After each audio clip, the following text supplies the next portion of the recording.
My name is Shannon Baylor-Henderson, and I am the Chief Content Officer of Content Commanders, which is a full-scale content strategy and storytelling company located in Elizabeth City, North Carolina. And I am the newly appointed Strategic Advisor for Substantial Magazine. We are substantial, and I'm so glad to be amongst some beautiful women here, all of this melanin magic that we're having here to talk business. So yes, it's Saturday, but as women, as leaders, we're always on the mission 7 days a week. And that's why we're here today to talk about the things that we do for our businesses, for our communities, for our families, to create legacies, generational wealth, and to show the world that Black women leaders especially are about their business. So I'm glad to have my guest with us today. Let's talk business, ladies. Good morning. Hey. Morning, everyone. Morning. Good morning. I love it. We're all smiling and happy faces. Let's do this. So I'll get right into the questions that we have, and as they are relevant to you or you have insight, please feel free to chime in. The first question I kind of want to hit with is, what's one mistake we as Black women make when it comes to business and career success?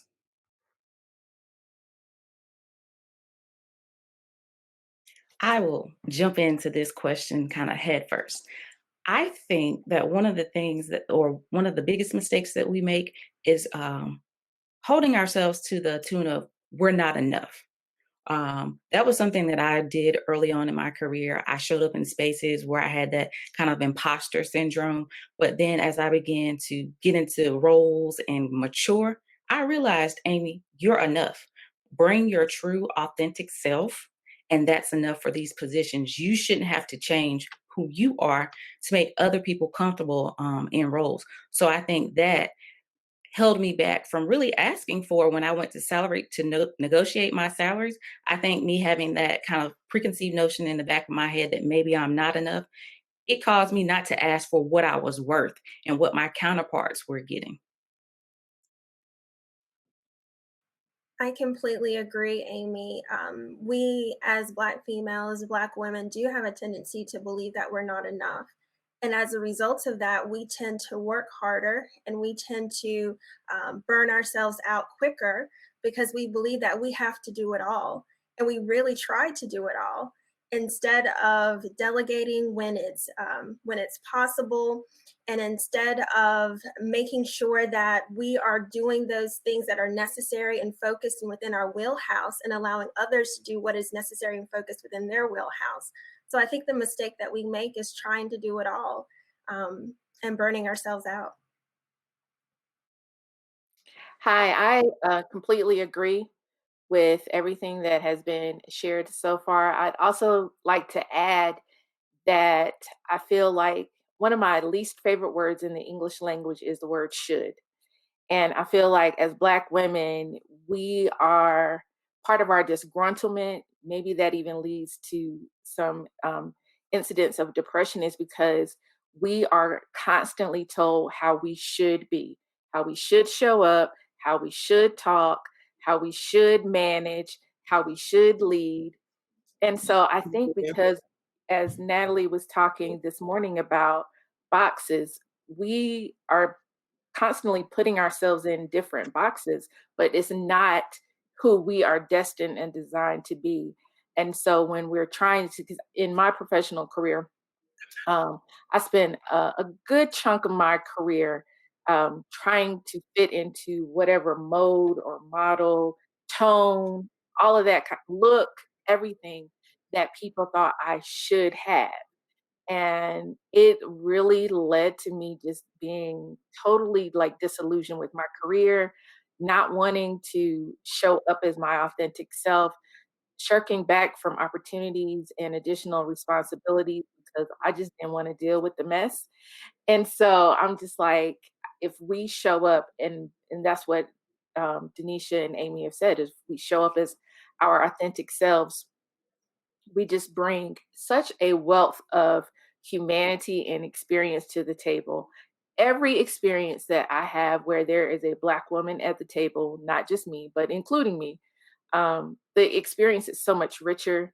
There is a nuance and a level of compassion that literally does not happen until we walk in the room and sit down at the table.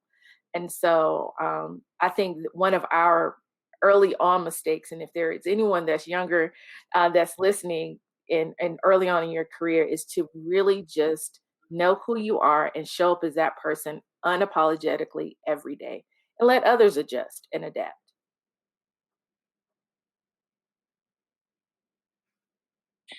Those are great answers. I'm sorry, Kia, go ahead. Yeah, I was just gonna say I agree with what everyone said.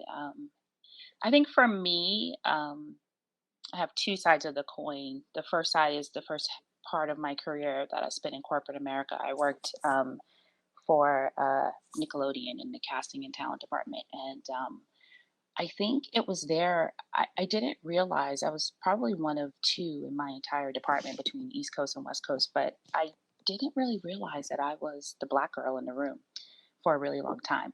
And I think I kind of got swept up into I'm just here because I do what I do and I do it well. And I didn't really realize the magnitude of my presence.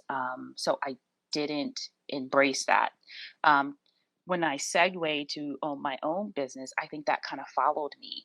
And being in Florida now with my own business, my own acting studio, I really feel like this is the first time I realized that I was a Black woman in this business.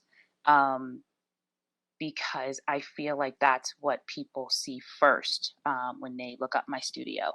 So for me, it was really hard and like everyone said, even talking about, just I think if I could just kind of go back a little bit in time, I would really love to just kind of focus on who I am, my most authentic self, what I bring to the table. Because I think what I bring to the table is very different than what other people bring to the table. No one's reinventing the wheel, but my perspective is my perspective.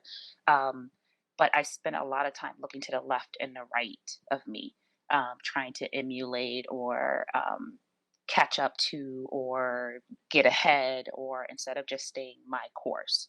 So my biggest thing is, just kind of figure out who you are, your most authentic self, lead with that, and just keep it looking forward.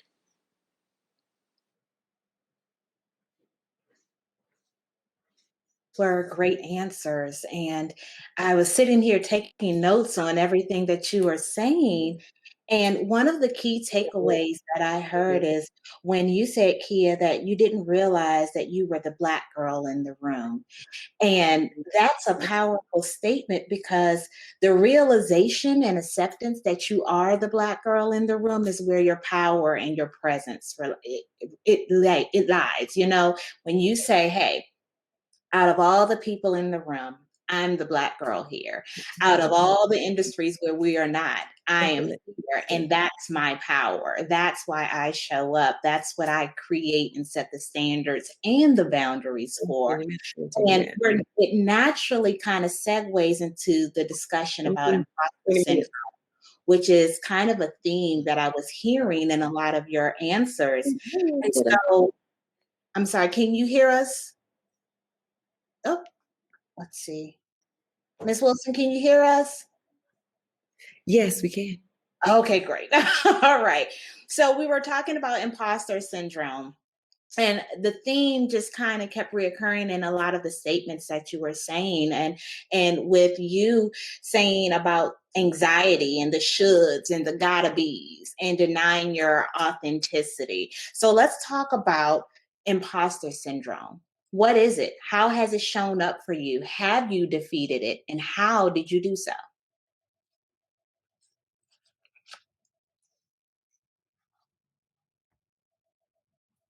I think Miss Natalie Williams this morning gave a really good um, analogy of what the beginning of imposter syndrome sounds like because she talked about how somebody tells you something and then you start to believe it and you start to show up with those characteristics or in that way um, as you are navigating through life or your business. And I feel like that's where a lot of our imposter syndrome starts with someone telling us something that's not true or that is definitely biased and not indicative of who we actually are and how we desire to show up. And so it becomes like this recording that plays over and over and over and over in our head.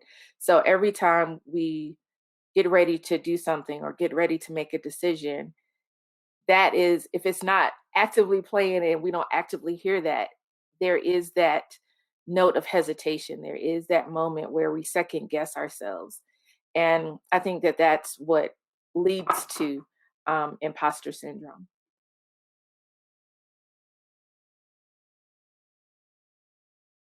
There's something magical about what you said, and I was taking notes and asking the question, what's the recording that's playing on playlist, right? So, what is that thing that's in your head that you're saying to yourself over and over again as you navigate through the choppy waters of being a leader, being in business, that you don't maybe realize that you're saying, or that you're allowing people to infiltrate your thoughts with that information?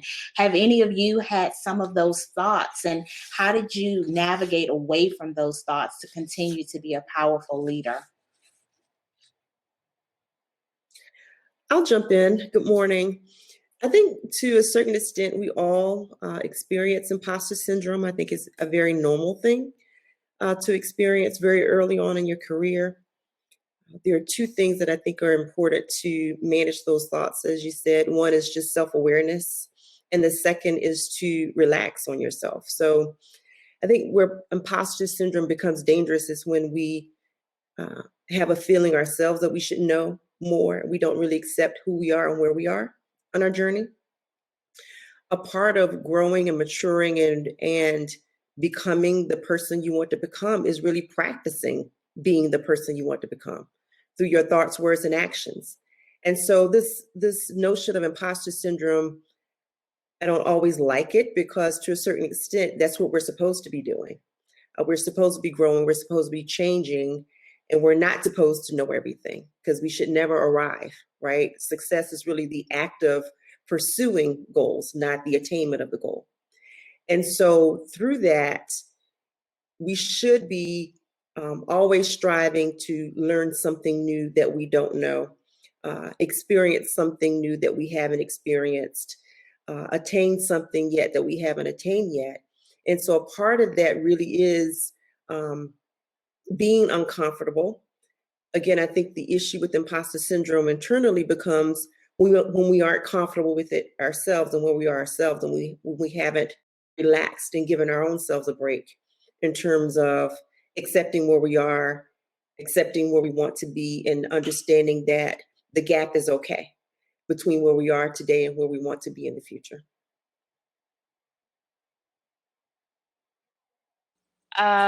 It's funny, you said something. You mentioned the word accepting, and for me, that's been the biggest part of my imposter syndrome, which is actually a term I just learned maybe a few months ago.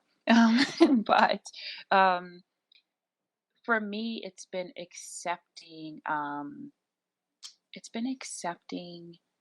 that I am worthy, and that uh, for example, I have had, student successes, or certain opportunities that have come my way that have been really great, and I really dismiss them. I dismiss them. I walk through life dismissing them because I think there's part of me that doesn't want to feel like I'm bragging or I'm better than someone else or what have you. But I walk through life dismissing a lot of things that happen, good things.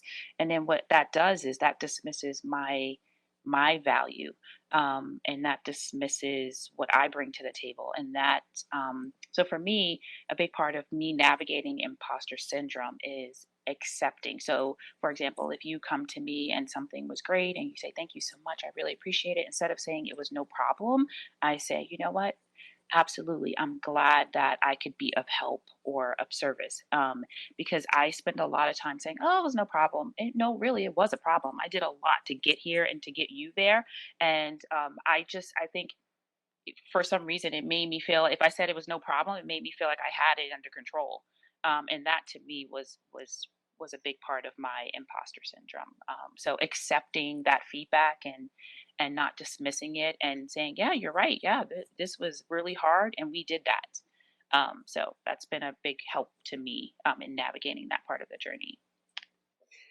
The word worthy, Kia, if I may, is a really important one, because I was going to say a lot of women, but really a lot of men, a lot of people really struggle with this notion of being worthy. And it comes from a very deep place that we don't always tap into and deal with so we think negative thoughts about ourselves, but we don't take the time to think of, okay, where did this originate from? And, we can't be born thinking negatively about ourselves, right?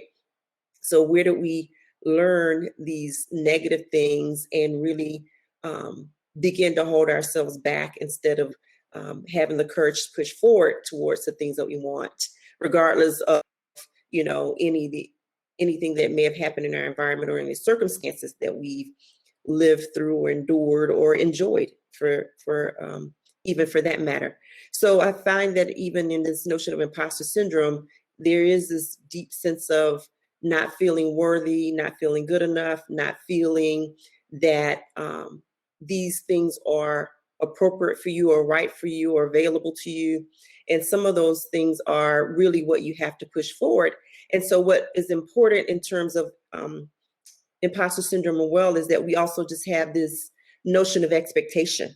So that if you attain a goal, you have to really expect that you can achieve that goal and attain the goal. I'm sorry, if you set a goal, you have to have the expectation that you can attain that goal, because it's the attainment of that. And you mentioned successes or no problem. A part of also just the attainment or even working through imposter syndrome, a really important tool is that you begin to celebrate the milestones. And so another key thing about success is that you want to celebrate your milestones and the steps along the way, not necessarily the goal itself, because after one goal, you should have another, right? So it's not that we all just have one goal that we want to do. We should focus on one goal at a time. But as we think about the attainment of them, even celebrating those successes are things that really help confidence and build the courage to continue to move forward and do more. Absolutely. I totally agree. When I think about the term imposter syndrome, I think about someone that's in disguise, someone that doesn't want to be found out, that they don't quite fit in. And that's the narrative that we tell ourselves, that we don't belong. We're not meant to be here.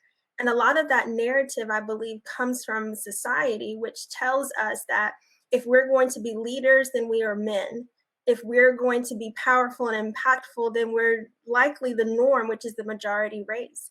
And so we as Black women are coming to the table not fitting the standard. So we feel like in order to fit in, we have to act like and be like those that we see to be the norm. But Shannon, I love what you stated earlier about our power is found in our uniqueness as Black women. So what we bring to the table is the value that is needed in the space that we hold.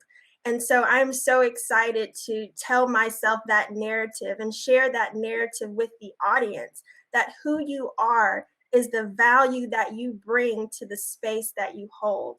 And so we just have to continue that. And what that means for me is acknowledging my accomplishments, acknowledging my achievements. And it doesn't have to look like, that 100 that you got in school. My mother was a teacher, and I think she's listening today. And she taught me how to strive for perfection and excellence. And I appreciate that because it gave me the value of hard work. But what I also learn is as you're learning and as you're growing, you are still excellent. You are still hold value and you still belong. And I think that's primarily the reason why a lot of women statistically show that we don't apply for jobs that we feel like we're not 100% qualified for. Whereas male counterparts, if they meet 25% of the qualifications, they'll apply for that job because they don't feel like imposters. They feel like they belong. And so we as Black women have to take on that same mindset of that who I am is the value that I bring to the table. Denisha, Oh, I love my that you. I Go love that ahead, Amy. I was that just snapping. Go ahead. I love that you brought that up because I'm in the career services field, and I experienced all of those emotions on my own. And as you all talked, it kind of made me think about my past experiences when we transitioned back to North Carolina, and I wanted to get back into the career services field. I was applying to positions that I knew I was overqualified for, and then maybe not getting selected for those opportunities, and then it was causing me to kind of doubt myself and what I was bringing or what I could bring to a role when I know I could do the role. I've done the role. My qualifications are above the roles. So that really kind of hit home for me, because I too had to step back and say, you know what, you're enough. Like, nobody can take your experience from you, whether they choose to recognize it or not. You are considered an expert in your field, and you need to roll with that. And at some point, someone is going to realize that you're going to be a value add, and they're going to see everything that you've done as they get to know you. And they're really going to see the benefit of having you at the table. I like to say a phrase now. It's like, no, I'm not coming to your table. I'm bringing my own table and sitting down, and let's have a conversation. So for me, like, I really had a moment where I was just really doubting, am I in the right career field? Like, was this just an opportunity that was given to me? But then I had to realize that no, you worked, you had results, you proved time and time again that you're competent and capable of doing this job. So why are you doubting yourself? Like, it's not up to you to necessarily prove to everyone else that you can do the job. Once you have the opportunity, the results are going to speak for itself. Because I truly pride myself in any organization that I decide that I want to be a member of or join, that I'm going to always go above and beyond and make a substantial impact within that organization, because that's just the type of person. I think we as Black women, that kind of going back to that earlier conversation of, we feel like we have to do it all, because we do it all. Like, when we show up in these spaces, we're doing everything. And I think people sometimes downplay that. I know I've downplayed a lot some of my accomplishments. So I'm going back to work with the wall. Um, I just wanted to chime in with that, because I see it in career all the time, trying to coach these young ladies to apply to opportunities. It is so true, Denisha, about the qualifications of, I don't have all 10, so I'm not going to apply. And you got your counterpart over here that is clearly not qualified, but is going to apply anyway. I love that. We have to go back to work on the wall, right, ladies? We have to go look and dust off the records, dust off the files, and say, this needs to go on the wall because of what I did to get here. This is a part of the story of what I did to get here. And there was something, I can't remember who said it, but I found it so substantial, and it relates to our next question. But the statement was about practicing, accepting who we are and where we are, and that all of this is practice. So, summarizing that to say, what we did yesterday was practice for today. And what we're doing today is practice for tomorrow. So every day it's practice, it's just moving, it's progression towards the next step. But if we take a moment to reflect and go back, right? So I'm going to say, let's go back some years. I'm not going to put a number on it because I'm not in the business of telling anyone's age. So let's go back some years and let's talk about some rookie mistakes. What were some of the rookie mistakes that you did within your career and starting a business that have either taught you something valuable about yourself or your business or your profession? And then how has that shaped you now?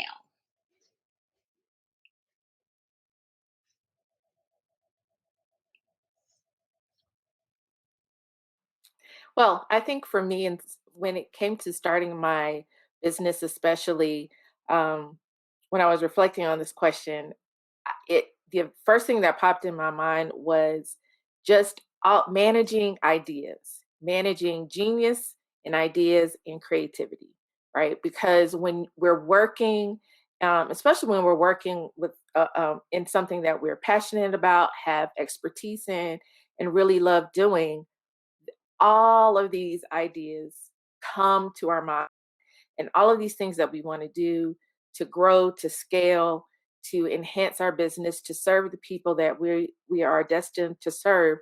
And so I found this quote by Maya Angelou, and it freed me, like totally freed me, and helped me when it came to the whole thing of managing ideas, because I felt like all of the ideas had to be implemented that day at the same time, right?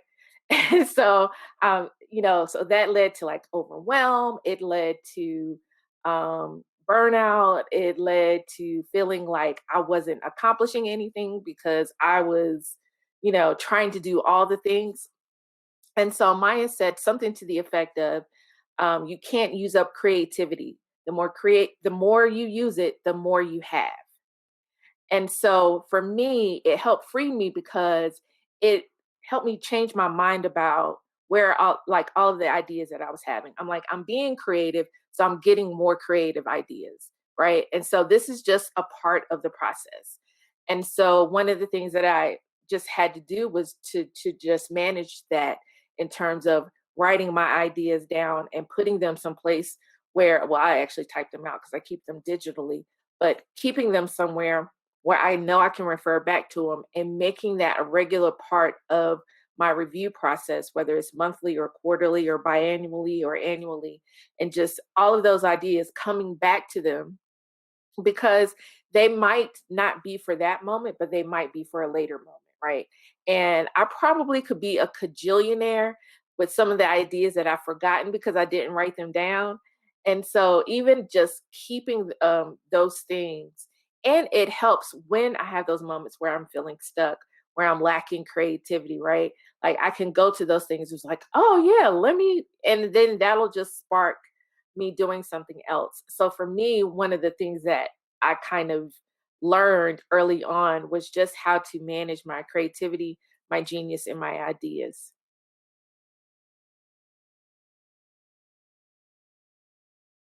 What else? What are some of the other rookie mistakes? And before we chime in, I just want to speak to that managing your genius. Like, go ahead and put that on a t-shirt, a coffee mug, something. Because we need a course in managing the genius. It's interesting that you say that. I have a jar in my office over here that's called my muse jar. And so when I get a random idea, I just jot it down really quickly on a sheet of paper and throw it in this jar. But you also spoke about something about using it up, right? So the use it up syndrome, where if I apply all of my energy in this thing, I won't have energy for anything else. But the more we create and manifest, the more we generate to manifest. So I absolutely love that. Yes, managing the genius. What else, ladies? What are some rookie mistakes that you made, and how has that shaped you now? I'll chime in really quickly. I'll start with a rookie mistake that I made in corporate that I think is important and certainly has served me in terms of the work that I do today as an entrepreneur. And that mistake was not understanding that the business decisions really happen outside of the meeting. And so a lot of things had been determined and discussed before coming into meetings that many of us had not been privy to. And so once I understood that, then I began use that process and system as well to really be able to navigate and influence differently on a corporate level.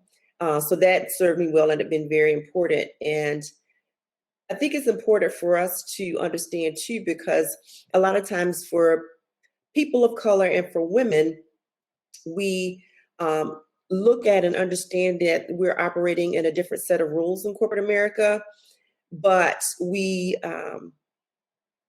can sometimes take the thought or the thought process of, oh, that's wrong and that's unfair, instead of seeking first to understand them and then use them to our advantage. So I think we should be thinking about, let me understand the rules and let me understand how to leverage them for myself and my career, instead of sitting back and thinking about what's unfair because it's unhealthy. We're talking about long-standing systems and networks and cultures that will not change overnight. And so our best approach is to think positively about, I can make this work for me too, just like other people have, and let me understand them better so that I can do that. From a business standpoint, I started my business 10 years ago.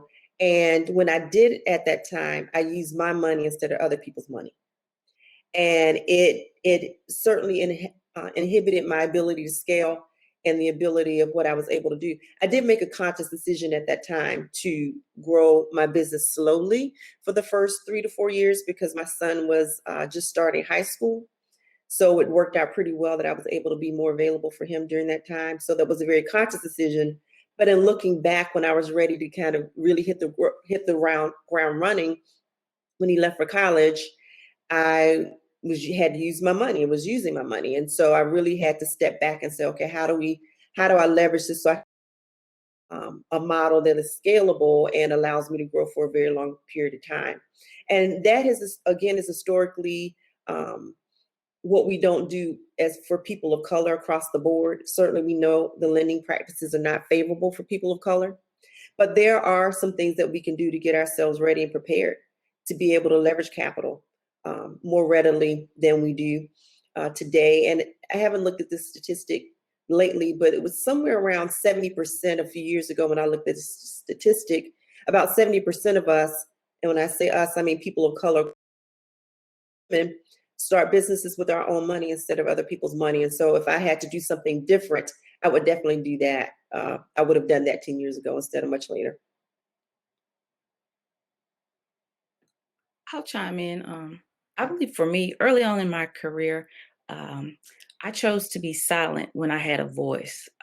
I was in the Army Corps of Engineers. I spent 8 years in the Army, and I allowed someone else to make a decision for me about a job that I was doing, and it had a negative impact or consequence. And I knew going in as a subject matter expert that this probably wasn't the best thing to do, but I didn't speak up and I didn't follow my intuition. And from that moment, it allowed me to kind of say, you know what, you have a voice and you need to speak up when that little thing goes off in you and says, you know what, this isn't right. I don't have a good feeling about that. Don't force yourself to do something or be in a situation where you don't feel it's right. And I feel like I was probably intimidated because I was in the Army. It was some years back, so women weren't as vocal in the Army. I chose a profession as a crane operator. Not a lot of female crane operators in the Army Corps of Engineers.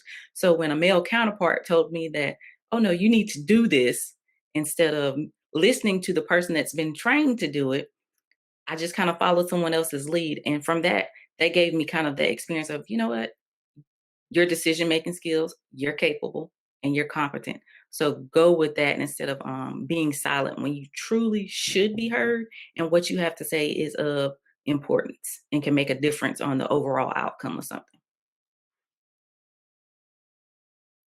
I totally agree. I love what Amy just said because I think that's one of the things that sometimes we're conditioned not to do in terms of listening to our intuition and our voice. And as I said earlier, like a Black woman's intuition is, I mean, it it is stellar, okay? And so we just show up with this wealth of experience and depth and compassion a lot of times. And so, I feel like that was one of the things that I too did. I'm sitting in rooms and I'm hearing things and I know that they're wrong, but I would not allow, I didn't feel like I could say anything at the time. And, you know, I had to come to this place where I had to figure out what heels I wanted to die on. And especially when I was working at ECU, I advised the Black Student Union. So there was always something that we could have been dealing with, right? And so a lot of times I had to figure out, okay, what heel is this? Is this where I want to die? Is this where I want to potentially lose my job? Is this where I want to potentially alienate some people or tick some people off or what have you? And so there were, a couple of situations where I was like, yep, absolutely. I will pack up. My office will be packed up in an hour if, because this is where I'm going to rest right here. And I think that too, like when we are really convicted about certain things, we show up so passionately and so authentically and we are amazing advocates a lot of times for people, even though we don't tend to want to advocate for ourselves. So I loved what you said about just listening to your own intuition. I really appreciated the comments as well. Particularly, I'd like to piggyback a little bit on what DeAlva mentioned, which was learning the rules of the game that are already in place. A book that I love, that I'm sure many of the women on the panel and the audience know, is by Minda Hart, The Memo. And in that book, she talks about looking at corporate cultures, workplace cultures, and learning how to navigate them as a Black woman and using them to your advantage. So I would say, as Black women, one of the mistakes that, I've made is not recognizing the culture and the environment that I work in and seeing how I can navigate it and still be true to myself. But I also I like what Dr. Eve stated in the comments, that everything that I've gone through is my rainbow. It has made me who I am today. So I take all of it together, and I know that it's working for my good. I'm a very spiritual person, in case that hasn't resonated yet. But that being said, if I could impart one takeaway, it would be to take more risks. I think, believing in yourself, knowing who you are, not trying to do it all, knowing that, hey, if I leave this position or leave this job, it's not going to fall down. Your community or whatever your passion project is, it's not going to fall away. Build the next generation of people that will come behind you to take on the work and go ahead and slay on this next level. So I'm absolutely taking risks. Did you want to interject or add anything? I think everyone covered it. For me, and this basically just summarizes what everyone has pretty much said, but my biggest thing has always been paralysis by analysis. So I get stuck. I still do at times, but I'm more aware of it. So I'm more conscious of when that's happening. Just, similar to, all the ideas, I, um, I won't make a move. Historically, I wouldn't make a move until I knew all the ducks were in place. And that was a big detriment to my business early on. And once I got past that, so I always, even when things are tough now, I look back and I reflect and I say, there was a point where I had one student in a class, and I realized at first it felt so much like a failure. Mind you, I'm just starting this business in a new town, but it felt like a failure. But then I started to reprogram my brain and I said, okay, one student. So I will do this. I will have this one student every single week, week after week. And more will come. If I am here, more will come, and more have come and come and come and left and come. Um, and for me, that was a big shift for me, knowing that. And it was also, I looked at it like, okay, one student, that means I can try everything. I can practice everything. I can retool. I can see what works. I can see without the added pressure of having to, to perform to a group. So that was a big thing for me. And then also, I think, Denisha, you just said it, but this feeling that I have to do everything by myself. So I have a call after this with someone who works for me part time. And I just sent her a message the other day and I said, I surrender. I need your brain. I need your help. I need it all because I am exhausted. And so that's big for me. It's just this idea that if I don't do it all myself, then I'm not doing my part or I'm not good enough. So that's kind of some of the things that I've learned and I'm still working with to this day. You know what's so interesting is that I think this is all of our story.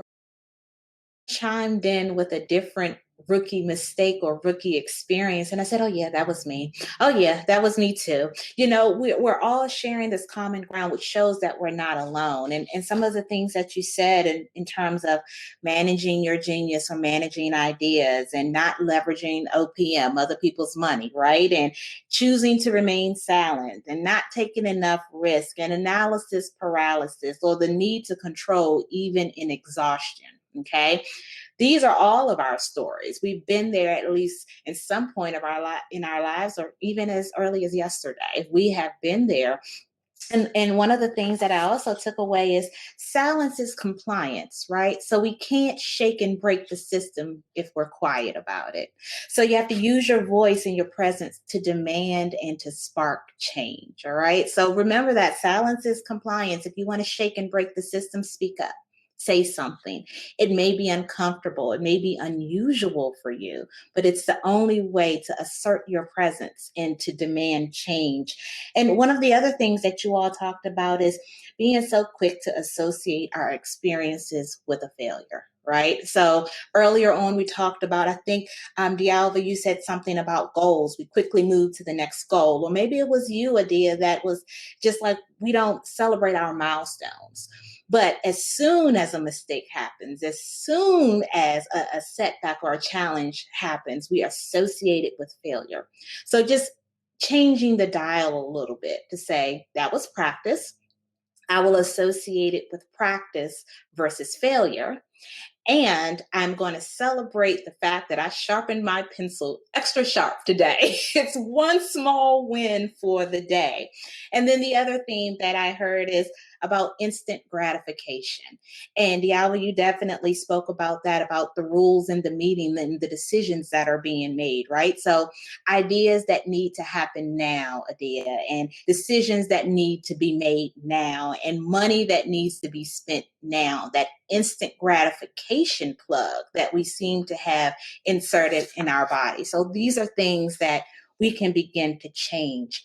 As we transition to the end of our segment, I do want to talk about the tough decisions, because all of these things that have programmed our mindset, whether it's our toxic playlist that we had to shuffle and change the songs on to make sure we're not saying I am not worthy, and change that to I am worthy, and kind of removing these common themes and barriers that we have. Let's talk about your decision making process. What is one of the toughest decisions that you've had to make in your business and your career? And how did you come to that decision? We'll do a round robin. So I'll start with Amy. Amy, if you would like to go first. So for me, it's probably one of my traits that I'm working on. Sometimes I tend to be a people pleaser, but I've been in positions where I've had to fire someone. And that's probably one of the hardest things as a leader or a manager you have to do, because, typically work is someone's livelihood, their livelihood. And when they don't fit, they don't fit. So for me, just having to have that conversation with someone, I've had to tell myself in many of my roles, I don't go to work to make friends. If I get some, that's great. That's awesome. I don't have to be liked, but what does have to happen is the job has to be done. It has to be done accurate, correct, and in a timely fashion. And that particular person was not performing up to standard. I did everything that I could to give them the tools to make them successful. But again, it's that old saying, you can lead a horse to water, but you can't make them drink. So I felt like I did everything that I could to equip that person to be successful in that role, and they chose to do something else. So at the end of the day, I had to do what was best for the organization, because they were a direct reflection on me and my leadership. If you see the ship is sinking and you're not doing anything to keep it from going under, you as a leader, you need to question what you're doing. So it was one of the harder decisions that I had to make, but it had to be made. Um, I didn't lose a lot of sleep about it after I came to the conclusion that, no, you did everything you could to help this person, but they just didn't take advantage of that. And I'll be a reference for you. I will help you get another job if you seek those services, but this isn't just going to be the right fit for you and our organization at this time. So that's been one of those. That's a hard thing for me, just letting someone go, because especially during COVID, or because that work is gratifying for most people, and that's how they pay their bills.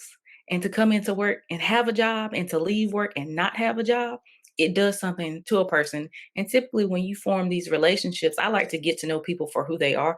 I value people and what they bring to the table. So when you think about that and making those types of decisions, because you know maybe a little bit more about that person, it begins to make it a little bit harder as well. Yeah. Um, I'll say my process for making any hard or tough decisions is one principle, and it's around peace. If I have peace about a situation or a decision I need to make, then I move forward, even if I am fearful, a little scared, timid, hesitant. If there's an absence of peace, I don't make a move.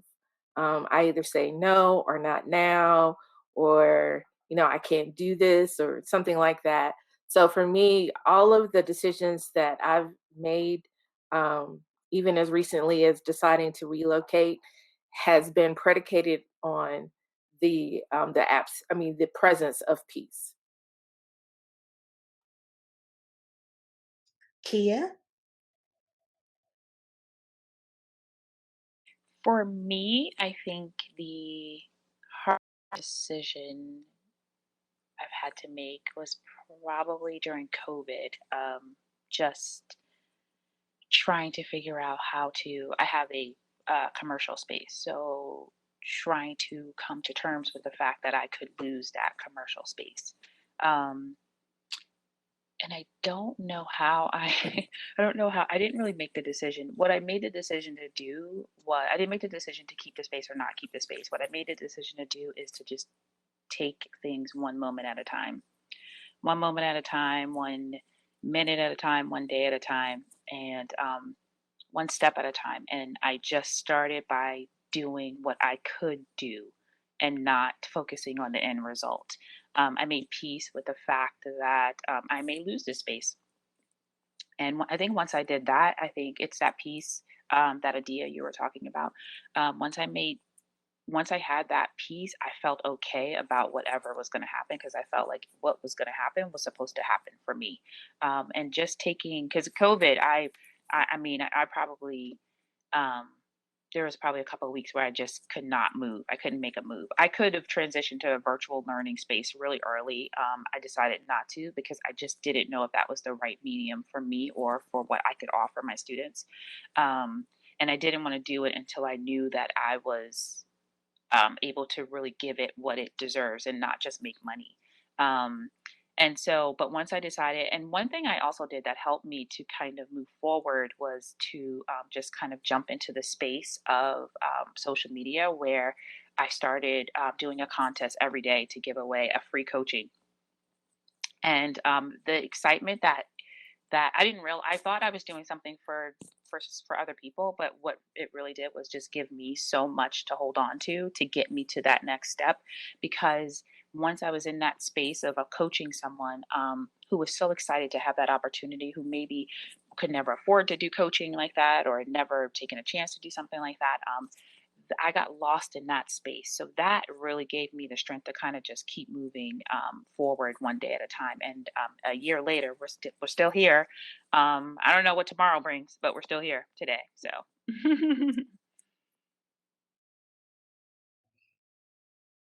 Thank you. I believe the hardest decision that I've had to make thus far are decisions that I think we all come across and run into, specifically not taking the path of least resistance. Engaging and doing things that you know could have consequence. Adeea, you spoke brilliantly about this. There are some things you have to be worth, it has to be worth sacrificing for or worth fighting for, and you count that cost. And I think for me, standing up for myself, standing up for my position, my authority, my knowledge, and just making it known and making it plain that I deserve respect is something that I've had to do. And I knew that there could be possible consequences to that. But I knew that if I wasn't able to stand up for myself, I would be lost. I would have lost myself in that situation. So absolutely not taking the path of least resistance. But not least, Ms. DeAlva. Thank you. In terms of the process for decision making, I think some of it I'll just resonate really quickly to what I've been heard. I like Adeea. I like to let peace settle every issue. And then what I do in the interim when I don't have an answer is that I simply just take the next step. The next step is generally very obvious. And so what's important in doing that is, and I'll tell you a little bit about my decision-making process, is that I really have the ability to be laser focused on the end result, on the goal. So I always begin with the end in mind. Stephen Covey's 7 Habits of Highly Effective People begin with the end in mind. So thoughts, words, and actions for me have to align with what I've decided my appointed end should be. The goal that I have to attain, the vision that I have. I try to do everything that aligns with the vision that I have for my life. And so the next step becomes easier when you do that. In terms of making difficult decisions, I also, in terms of business, think about decisions that align with the vision that I have for the business, but then I always have to assess the impact on the people, impact on revenue, impact on bottom line, and then run through that filter really to understand what is indeed in the best interest of all stakeholders here, myself and my sanity being one of those things, as well as employees and people that I'm fortunate to work with. And so in terms of some of those difficult decisions, it has left me in a situation in which I've had to make some difficult decisions, specifically around COVID and releasing people. Because, you know, all of our contracts and engagements dried up. We had 4 engagements scheduled to begin April 1, not one of them did. And so that made a significant difference in terms of longevity and just our run rate and what was there for the months to come. And then I've had to make some difficult decisions around really turning away business and, you know, having people understand that our rates are our rates and they're that way. And we deliver quality work. We have a very good reputation, thankfully. And so for those who don't understand or don't get the big picture, we've had to say no to some of those things. And in some cases, it's easier than others, certainly if it's not a relationship that's already established. But some of those have been difficult, I think. And then the other thing is, you know, when we've had some really good opportunities that don't necessarily align with the vision long term. That may be fun things to do or things you really want to do or something like, I'd really like to take a chance at that. But what you focus on expands. And so it's really important to just stay focused on the goal so that you can give all of your efforts in what you're trying to accomplish long term. These were some amazing jewels. I took some notes, and so I would like to summarize everything that you just said to give our audience some great takeaways on your behalf. The first one came from you, Amy, and it was my summary, right? So please correct me if I didn't get it right, but you don't have to like me, you don't have to agree with me, but you will have to respect me. That's a part of your decision-making process, right? And to rid yourself of the need for acceptances, I need respect more than I need your acceptance. So I loved that. And Adeea, protecting your peace through fear, confusion, doubt, and inability. Peace priority, right? So the peace comes first and everything else will follow. And with you, Kia, the decision not to decide. That's a powerful decision. In this moment, I'm just going moment by moment. I'm not making any definitive decisions, living in this space, making the decisions as they become necessary. And with Denisha, not taking the path of least resistance.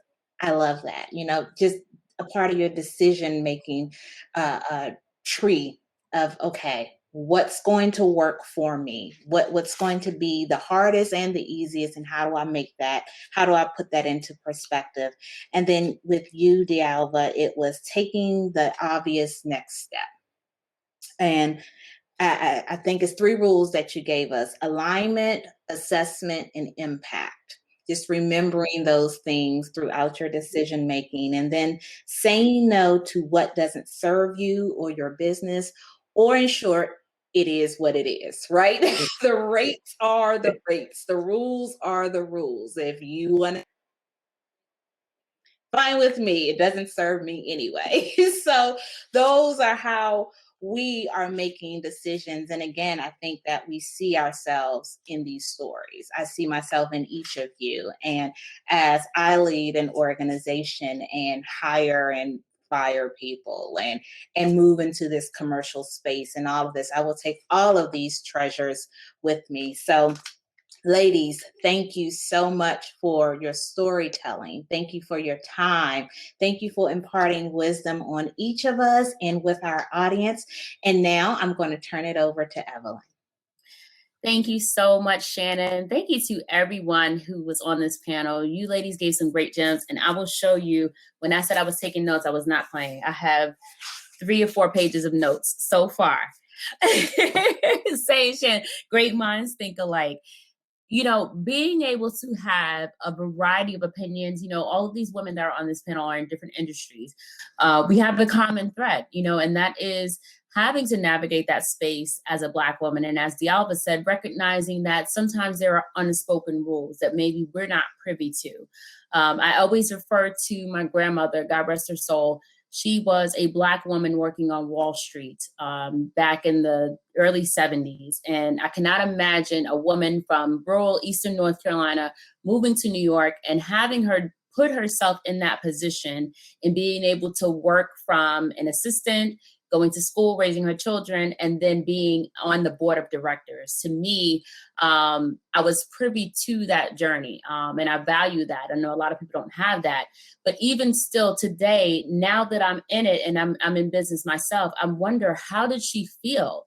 You know, how do you navigate all of those emotions? You know, let alone not even just what we deal with now in 2021, but back then. You know, when women in general were not respected and they were not expected to have a position of leadership, but to be a Black woman and to be from the South, you know, so I think it's also important to kind of draw on those examples as well and go back to those stories of resiliency, go back to those leadership lessons and thinking about all of those mistakes, you know, not being afraid to own those mistakes. I think that is something that is important. And as Adeea put it so eloquently, just making sure that you have peace. I cannot stress that enough. That's one of those intangible things that they don't teach you when you go to school of how to navigate life. So thank you again. Amazing, amazing panel discussion. We are going to actually take a break. There's so much to process here, but we're going to take a little short break. We'll be back in about 30 minutes. When we get back, we're going to jump into our next session, which is going to focus on health and well-being. So I hope that you guys will join us back. Again, if you guys are on social media, be sure to make sure that you tag us using our tag @SubstantialMag and also use the hashtag #OurLensRefocused. Please join us back here in 30 minutes. We'll be back, and make sure that you have some more room left in your notebook because we're going to be dropping some more wonderful gems. Thank you.